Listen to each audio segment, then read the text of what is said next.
Buenas tardes, muchas gracias por la invitación para participar en este curso tan importante como es la gestión de la sangre del paciente. Mi tema habla sobre los dilemas éticos en la práctica transfusional y para esto, bueno, voy a declarar que para esta presentación utilicé frases de la inteligencia artificial, imágenes de Google. Las opiniones son a título personal, no representan a ningún una organización. Mi compromiso es con la difusión de la ética y la deontología médicas. Trataremos de reflexionar y encontrar los desafíos en la toma de decisiones clínicas, específicamente en el tema de la transfusión sanguínea, que ya sabemos que salva vidas, pero que cada decisión de realizarla conlleva responsabilidades de tipo ético. Ya la doctora Mariela nos ha dado una excelente visión de la situación, digamos. Entonces, el objetivo final de la presentación es analizar algunos dilemas éticos frecuentes en este campo. Revisaremos cómo la ética y la medicina se encuentran en un acto tan frecuente como complejo que es la transfusión, ¿no? Pues ya volvemos a hacer hincapié, salva millones de vidas, no está exenta de riesgos médicos, legales y éticos. El médico debe, por lo tanto, balancear el principio de beneficencia con la autonomía del paciente, la justicia y, por supuesto, la no maleficencia. Recordemos ya lo que la autora nos dijo, que el proceso de administrar componentes sanguíneos a un paciente es de lo que estamos hablando, que la práctica transfusional es más que un procedimiento médico, es una decisión que implica riesgos, beneficios y obviamente la inclusión de valores. Utilizada en casos de emergencia, cirugías, anemias severas, cáncer, otros, ya eso es para los expertos. Y hablando del enfoque ético en la gestión de la sangre del paciente, recordemos que quien nos va a ayudar para la toma de decisiones van a ser los principios de la bioética, ¿no? Frente a los dilemas que nos enfrentemos. Están los cuatro principios establecidos por los filósofos Buchanan y Childress en el reporte Bellman, más o menos para el año 1978. El principio de autonomía, súper importante, ¿no? Que es el respeto por la decisión y el derecho del paciente competente a elegir. Hablamos del paciente competente, aquel que está en la capacidad de tomar decisiones, no al que está en coma o algo así. Permite que el paciente informado decida lo que es bueno para sí mismo, aún en contra de la opinión del profesional sanitario, y esto va a representar algo bastante frecuente, ¿no? La recomendación de, en este caso, una transfusión, por ejemplo, y la negativa del paciente. Aplicación en la gestión de la sangre del paciente o en informarle al paciente o a su representante sobre la situación y las opciones. Respetar los deseos en cuanto a los tratamientos cuando sea posible. Obviamente vamos a mirar que hay situaciones en las cuales son excepciones, ¿no? Donde no se va a pedir la opinión del paciente porque el caso lo amerita, es una emergencia de vida o muerte, ¿no? El principio de beneficencia, siempre actuamos en beneficio del paciente, lo que implica proporcionarle el mejor tratamiento posible en situaciones críticas, evaluar y priorizar intervenciones que salven vidas. Su contraparte, digamos, que es el principio de no maleficencia. Por definición, evitar causar daño al paciente impide realizar algo que sea malo para este, obliga a evitar cualquier forma de daño o lesión, el clásico primum non nocere, ¿no? Desde Hipócrates. Y las consideraciones éticas al respecto implican calcular el riesgo de las intervenciones que vamos a proponer a los pacientes, evitar los procedimientos que puedan agravar la condición del paciente. El principio de justicia, por definición, tratar a todos los pacientes de manera equitativa. Ven que no dice igual, es darle más bien a cada quien lo que le corresponda, no es repartir las cosas así, tal cual igualito, ¿no? Los desafíos en la gestión de la sangre del paciente se van a dar en la distribución justa de los recursos que muchas veces son limitados, priorizar la atención médica en función de las necesidades. Entonces, estos cuatro principios son el mapa ético para decidir cuándo, cómo y a quién transfundir, ¿no? Volvemos a hacer hincapié en los mismos: la autonomía, el respeto a la decisión del paciente, ¿no? En realidad es el respeto a la autonomía del paciente, ¿no? La beneficencia, actuar a favor del paciente; no maleficencia, evitar riesgos innecesarios; y la justicia, distribución equitativa de los recursos, acceso equitativo a sangre segura.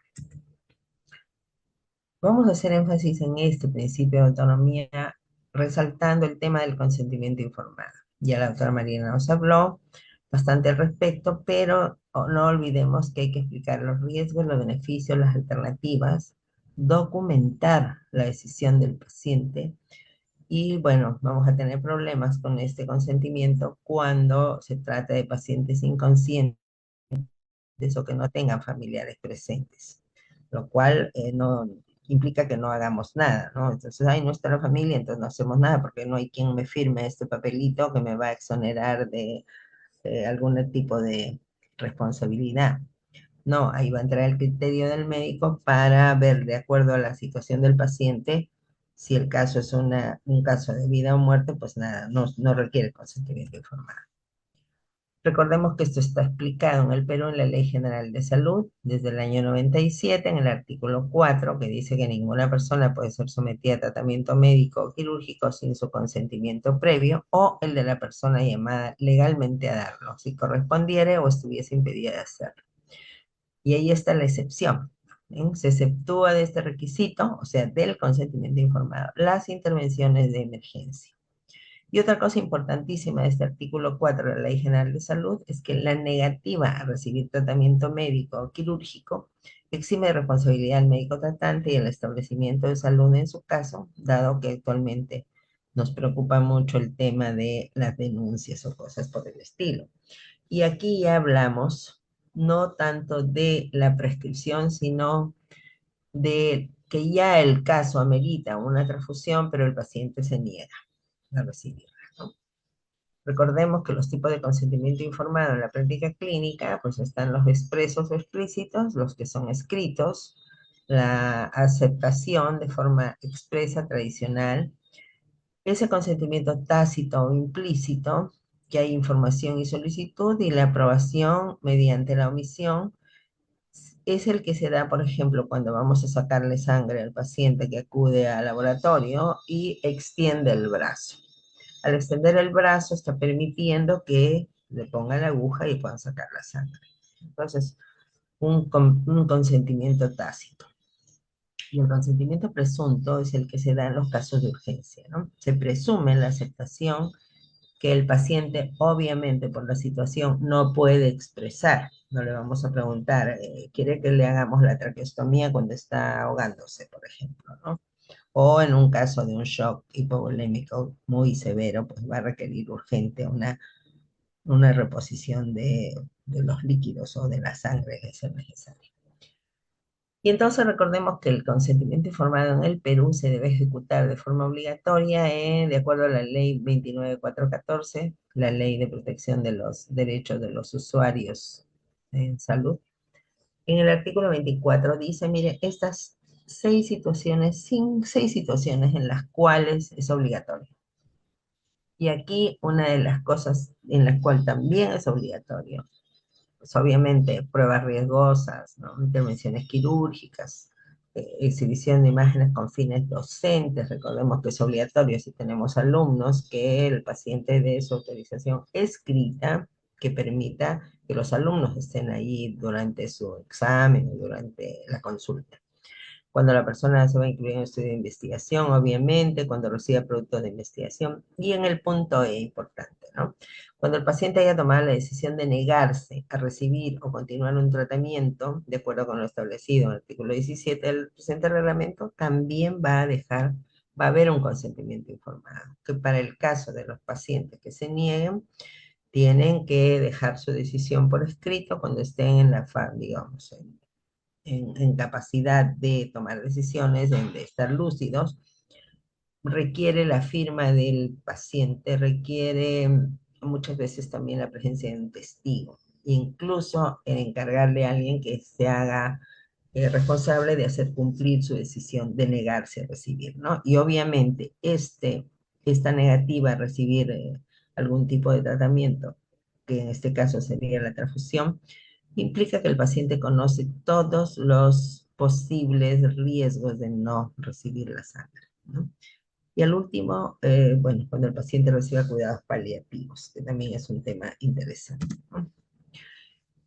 Hacemos énfasis en las excepciones al consentimiento informado. Cuando puedo hacer algo sin necesidad, ¿no? Cuando hay un riesgo para la salud pública, digamos, para las vacunas, por ejemplo, ¿no? Entonces tienes que no va a requerir consentimiento informado. En los casos de urgencia, obviamente, riesgo comprobado para la salud de terceros, si la ley lo dice, lo indica, la renuncia expresa del paciente y el privilegio terapéutico. El privilegio terapéutico es el que tiene el médico de ocultar algún tipo de información al paciente porque de dársela a conocer, este podría sufrir algún trauma, alguna cosa psicológica y empeorarse. Pero eso no significa que no le voy a informar después que pase la parte aguda o a, a los familiares también, ¿no?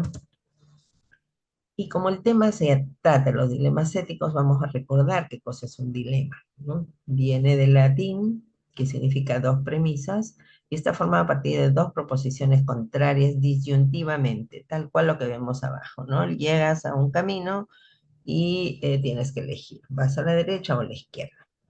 El dilema ético entonces es una situación en la que los preceptos morales o las obligaciones de similar obligatoriedad ética se encuentran en conflicto, de forma que cualquier solución posible al dilema es moralmente intolerable. No es como vemos acá en la figura que dice bien, mal y obviamente debería elegir el lado izquierdo, que es el lado bueno, sino que en el dilema ético ambas posibles soluciones van a tener no van a estar bien, digamos. Un dilema ético es una situación de los principios morales que guían la conducta no permiten determinar de manera evidente lo correcto o incorrecto ante dos posibles cursos de acción y vamos a mirar la figura del dilema clásico, ¿no? Que no deje espacio para una decisión salomónica, ¿no? Enfrenta al participante a un juicio de valores. Recuerden el señor que maneja las vías del tranvía. El tranvía viene sin ningún tipo de freno y tenemos en una parte de la vía, si sigue de frente, va a atropellar y matar a 5 personas, y si se gira a la izquierda, va a atropellar y matar a uno. Entonces, acá la toma de decisión siempre va a ser mala, digamos, no más que en un lado, pues se morirán 5 y en el otro morirá uno, pero siempre va a morir algo. Esa es la explicación o la definición clarísima de lo que es un dilema ético. Y entonces surgen preguntas como cuáles valores dominan las situaciones límite como esta, cuáles regulan las decisiones más graves, atropellaría a 5 o a una, cedería el paracaídas si hubiera uno solo a un hombre o a una mujer. Y de la teoría, los clásicos dilemas que revisamos en clase sobre cuál de las dos personas se debe salvar cuando es inevitable que una muera, sean náufragos de una nave que se hunde, pasajeros de un avión con un único paracaídas o un peatón a punto de ser embestido por un auto sin frenos, en todos los casos se trata de escoger quién debe sobrevivir y quién debe perecer. ¿A quién se atropella, al niño o al joven? Y pasamos a la cruel realidad, ¿no? En el caso de la toma de decisiones de los médicos, muchas veces, al igual que en los ejemplos teóricos, los factores a ponderar son necesariamente superficiales por el desconocimiento de la biografía, el carácter, la situación social y el destino de las personas que el azar pone a merced del juzgador, que en este caso es el médico que va a tomar decisión. Y esto se vio, ¿no es cierto? Lo hemos visto en la práctica y mucho, por desgracia. Y entonces la pregunta es, ¿a quiénes valoraría o despreciaría al momento de pasar sentencia, ¿no? Hace falta considerar además la urgencia con la que el criterio deberá aplicarse sin posibilidad alguna de revisarlo, ya que en una situación se puede calificar de extrema cuando no deja margen a la deliberación ni permite retractarse de la determinación. Cuando vimos esto en pandemia, ¿no es cierto? Cuando los médicos tenían que tomar decisión de a cuál paciente mandar a la cama UCI o permitirle un respirador y quién literalmente pues moría, ¿no? Porque no podía acceder a este tipo de terapia. Y entonces hay los tipos de conflicto en situaciones dilemáticas entre dos principios éticos, entre la ley y la ética, ¿no? Situación frecuente desde el inicio de la legislación sobre las consecuencias judiciales del trabajo médico. Por ejemplo, respetar la ley que obliga al médico a reportar un aborto versus compadecerse de una paciente que le pide que respete su derecho a la confidencialidad del acto médico porque se está haciendo un aborto. Entonces ahí hay un choque de, digamos, obligaciones, ¿no? Reportarlo o respetar la decisión del paciente o de la paciente en este caso a pedir el derecho a la confidencialidad. Entre ética personal, los valores propios y las exigencias del rol profesional, el médico provida en un lugar donde el aborto es legal, por ejemplo, lo programan para los abortos del día, y entonces ahí va a ver enfrentado su ética personal, que es provida 100%, versus las exigencias de trabajar en un lugar, en un país donde el aborto es legal, por ejemplo. O entre los valores de tipo religioso, el profesional y del paciente, el médico adventista, paciente testigo de Jehová, por ejemplo. Entre el sistema de creencias del profesional y el rol del profesional, los antivacunas, por ejemplo, ¿no?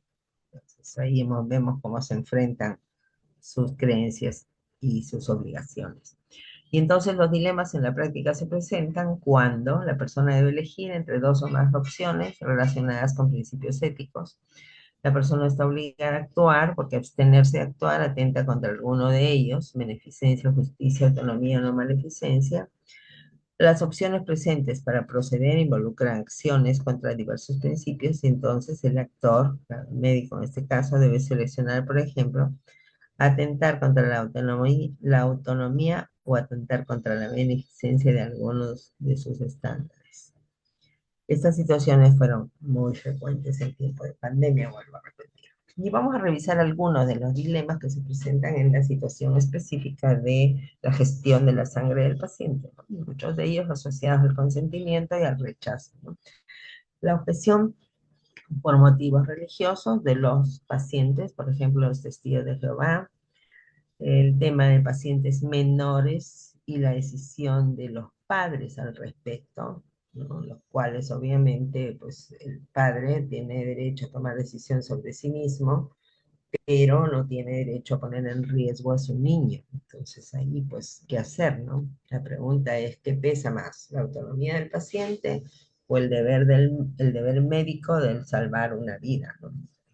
Entonces acá no debemos olvidar que cuando se trata de pacientes menores de edad, estos que están bajo un código especial de protección al niño o al adolescente, y que en todo caso tenemos que llamar al fiscal, no dejando que el niño muera o no poniéndolo en riesgo lo menos posible, o poniendo en riesgo lo menos posible, ¿no?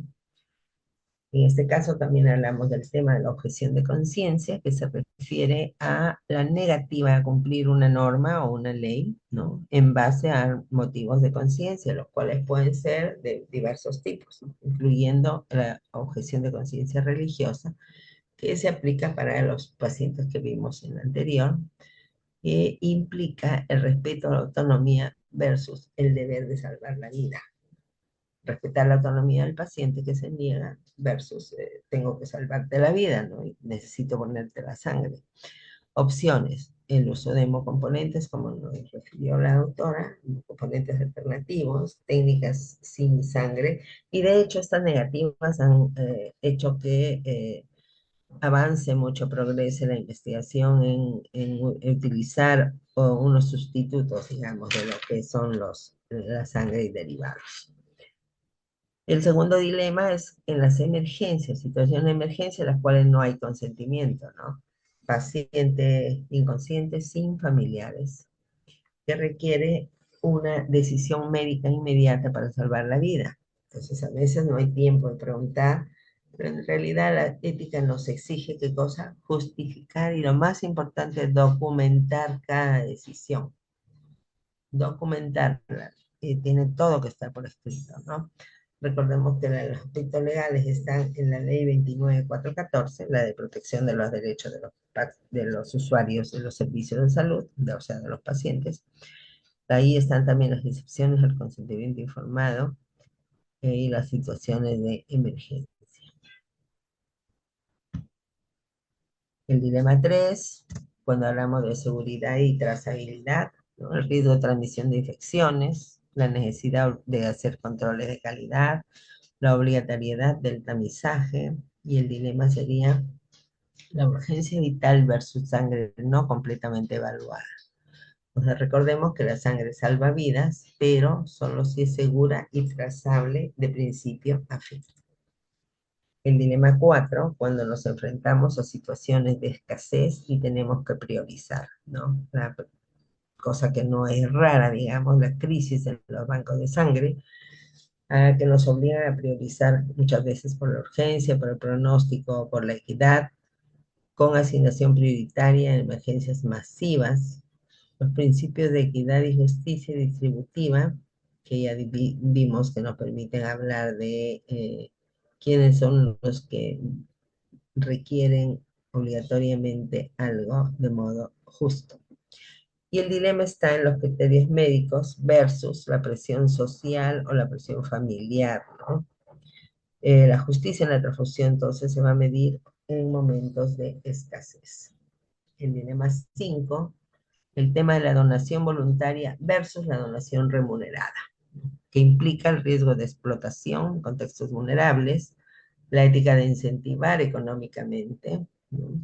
Recordemos que en el Perú la donación es un acto altruista y que por ley está prohibido la venta de sangre. Y por otro lado, por la parte de los aspectos éticos, la compra o venta de alguna parte del ser humano, pues va a reducirlo a categoría cosa y va a hacer perder lo que decía Kant, de que el hombre es un fin en sí mismo, ¿no? Entonces, y por eso tiene dignidad, y de eso hablamos de dignidad humana, entonces no podemos venderlo como nada procedente de la persona como si fueran pues repuestos, ¿no? O cosas, o tratarlo como cosas.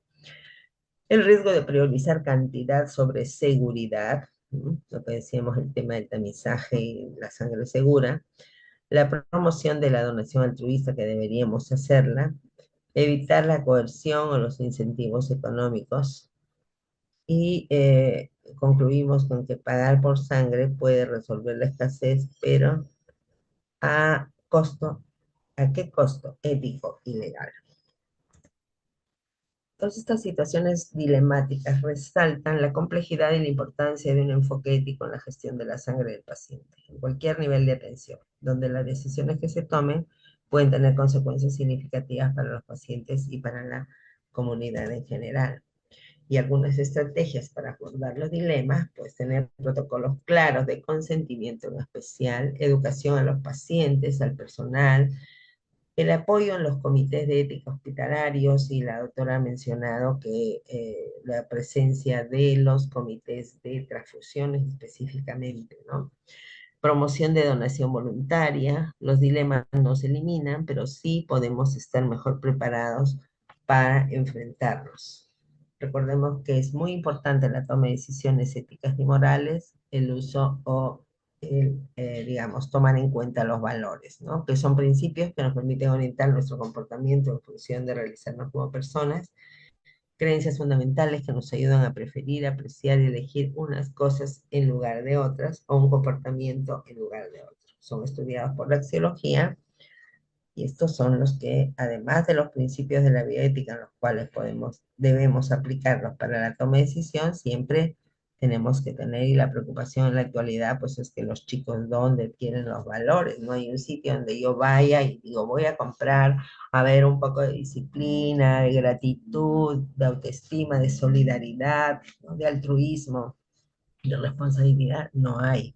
Entonces, los niños, como parte de su desarrollo moral, van adquiriéndolos. ¿Dónde? Pues en la casa, algunos en el colegio, pero esencialmente en la casa, y esa es una preocupación en la actualidad. En conclusión, los principios éticos y los valores son fundamentales para guiar la atención médica en situaciones de emergencia, en la toma de decisiones, en la presencia de los dilemas éticos. Van a fomentar una práctica profesional que respeta la dignidad y los derechos del paciente, promueve la equidad y el bienestar general en la atención de salud. No olvidar que, además de respetar lo establecido en el Código de Ética del Colegio Médico, hay que considerar el respeto a las leyes, que en algunos casos establecen pautas específicas, ¿no? Que apoyan la decisión por parte del médico, la toma de decisión. La 29414 y su reglamento, donde están los derechos de los pacientes, la Ley General de Salud, la norma técnica de la historia clínica, obviamente el código de ética. No olvidar la regla de oro de la bioética que nos dice que debemos tratar al otro como nos gustaría ser tratados en las mismas circunstancias o, lo que es lo mismo, no le hagas al otro lo que no te gustaría que te haga en las mismas circunstancias. Y para pensar, tenemos algunos casos, ¿no? En los cuales ya tenemos que tener alguna idea de qué es lo que hacemos, lo que podríamos hacer, ¿no? Sabiendo que el dilema ético, cualquiera de las dos opciones no necesariamente va a ser, digamos, la decisión. Y que ambas decisiones, dado que es un dilema, lo que escoja van a generar, podrían generar problemas, ¿no? Paciente adulto que rechaza la transfusión vital, entonces, obviamente hay un choque entre la autonomía del paciente que no quiere y la beneficencia del médico que quiere lo mejor para él y considera que lo mejor para él es la transfusión de sangre, ¿no? En el caso de una emergencia obstétrica sin disponibilidad inmediata de sangre segura, se imaginan, terrible, y ahí incluso si se trata de una emergencia obstétrica, muchas veces es el tema de la emergencia en la cual no solamente está en riesgo la madre, sino también el producto. Entonces, no es una sola vida, son dos vidas que están ahí expuestas, ¿no? El niño con padres que rechazan la transfusión por las creencias, pero ella lo necesita. Entonces, otra situación dilemática, ¿no es cierto? La cual el médico va, o el equipo de salud en general va a tener que enfrentarse. Y algunas recomendaciones finales: el médico debe equilibrar los principios éticos y el deber profesional de acuerdo a las necesidades clínicas. La comunicación clara y el consentimiento informado son esenciales.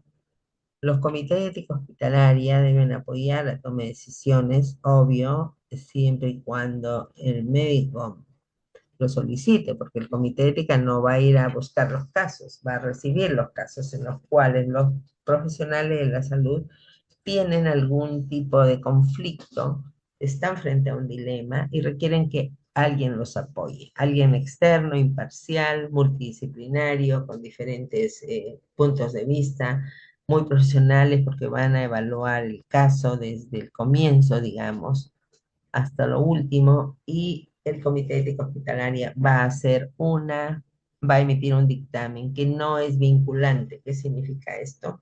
Que el médico puede tomarlo o no, ¿no? Puede hacerle caso o no. Obviamente, la recomendación de la formación continua en bioética y en transfusión, recordar que cada gota cuenta y cada decisión también. Muchas gracias.